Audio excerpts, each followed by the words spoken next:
Господине Коцев, стаса ли персоналните картички за зелена нафта за земјоделците од Струмичкиот регион, односно општините Струмица, Василево, Босилово и Ново село? Да, како што знаеме, ова мерка зелена нафта беше промовирана од владата изминатата година. Сега и официјално започна да функционира. Односно, започнува со издавање на картички за зелена нафта во сите подречни единици во Македонија.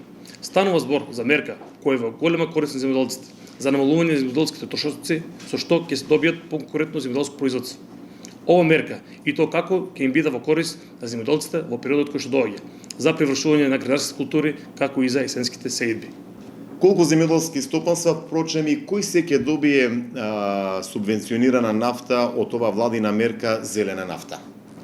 Согласно евиденцијата што имаме во подачната единица, 4942 земјоделски стопанства во општините Струмица, Василево, Ново село и Босилово ќе земаат картици за зелена нафта. Станува збор за земјоделски стопанства кои што аплицирале и земале субвенции во 2018 година за основна мерка, односно декаража. Висините на средства само во овие 4 општини изнесла 4.750.398 денари.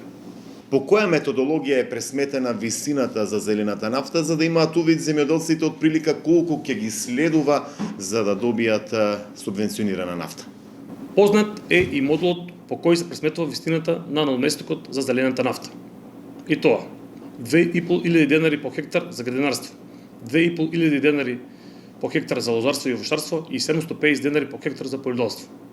И само за крај, господине Коцев, до кога може се да се подигаат овие персонални картички за зелена нафта, впрочем и до кој е оној рок до кога ќе може да се искористи зелената нафта преку Макпетрол компанијата?